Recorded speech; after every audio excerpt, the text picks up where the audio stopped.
সেই মসজিদুল আকসাকে তারা আমাদের কাছ থেকে কেড়ে নিতে চাচ্ছে, ষড়যন্ত্র করতে চাচ্ছে। আজকে মসজিদুল আকসার মধ্যে আমার আপনার মুসলমান ভাইয়ের শরীর থেকে রক্ত জড়াচ্ছে, তাদেরকে বিনা দোষে অকাতরে হত্যা করছে। তার পিছনে কারণ কি? তার পিছনে কারণ হলো আমাদের মসজিদুল আকসাকে আজকে তারা কেড়ে নিতে চায়। কথা বলুন ঠিক কিনা? ফিলিস্তিনের দিকে তাকালে আপনি বুঝতে পারবেন ফিলিস্তিনের মানুষগুলো কত অসহায়, তারা কতটা লাঞ্ছনা বঞ্চনার শিকার। তারা আজকে মসজিদুল আকসার মধ্যে গিয়ে জুমার নামাজটুকু আদায় করতে পারছে না। নাউজুবিল্লাহ। ইহুদি প্রাচীন ঐতিহ্যের মধ্যে একটা ঐতিহ্য হলো মসজিদুল আকসা। মসজিদুল আকসা আমাদের প্রথম কিবলা ছিল। আমার নবীর মাধ্যমে সেই মসজিদুল আকসা থেকে কাবাতুল মুকাররম আমাদের কিবলা হয়েছে। সেই কিবলাকে নিয়ে আজকে ইহুদিরা ষড়যন্ত্র করছে, ইহুদিরা ষড়যন্ত্রে লিপ্ত হচ্ছে। তারা আমাদের মসজিদটুকুকে দখল করার চেষ্টা করছে। কথা বলুন ঠিক কিনা? আপনি যদি ইতিহাস দেখেন, এই মসজিদুল আকসাকে আমার আল্লাহ তাআলা আরদুল মুকাদ্দাসাতুন কেন বলেছেন? দেখেন মসজিদুল আকসা কার ছিল। আপনি যদি ইতিহাস টানেন, ইতিহাস নিয়ে গবেষণা করেন, দেখবেন সর্বপ্রথম এই মসজিদুল আকসাকে তৈরি করেছিল, নির্মাণ করেছিল হজরতে আদম আলাইহিস সালাতু ওয়াস সালাম।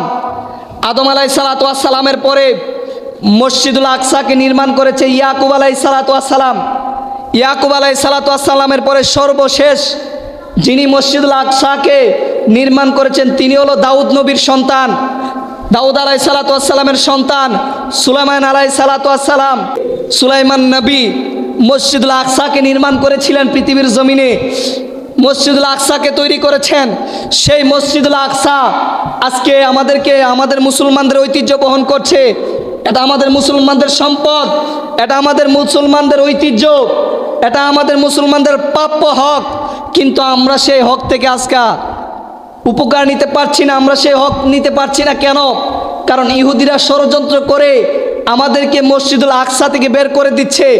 আজকে মুসলমান মা বোনদেরকে, মুসলমান ভাই বোনদেরকে মসজিদুল আকসার মধ্যে যখন নামাজ পড়তে যাওয়া হয় তখন তাদেরকে অকাতরে হত্যা করা হচ্ছে, তাদেরকে গুলি করে মারা হচ্ছে। মুসলমানদের রক্ত মসজিদুল আকসার মধ্যে ঝরে ঝরে পড়ছে। যেই সময় সুলাইমান নবী মসজিদুল আকসা তৈরি করেছিলেন, উনি মসজিদুল আকসাতে বসে সারা পৃথিবী শাসন করেছেন। এই পৃথিবীর মধ্যে 4 জন শাসক ছিল যারা সমস্ত পৃথিবীকে শাসন করেছেন। তার মধ্যে 2 জন ছিল কাফের, 2 জন ছিল মুসলমান। মুসলমানদের মধ্যে সুলাইমান নবী ছিল একজন, আরেকজন ছিল উমর রাদিয়াল্লাহু তাআলা আনহু, ইসলামের দ্বিতীয় খলিফা, যিনি সমস্ত পৃথিবীকে পরিচালনা করেছেন, শাসন করেছেন।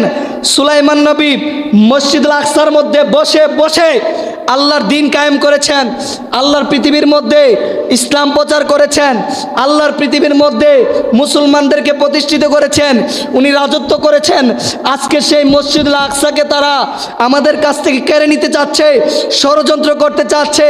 আজকে মসজিদুল আকসার মধ্যে আমার আপনার মুসলমান ভাইয়ের শরীর থেকে রক্ত জড়াচ্ছে, তাদেরকে বিনা দোষে অকাতরে হত্যা করছে। তার পিছনে কারণ কি? তার পিছনে কারণ হলো আমাদের মসজিদুল আকসাকে আজকে তারা কেড়ে নিতে চায়। কথা বলুন ঠিক কিনা?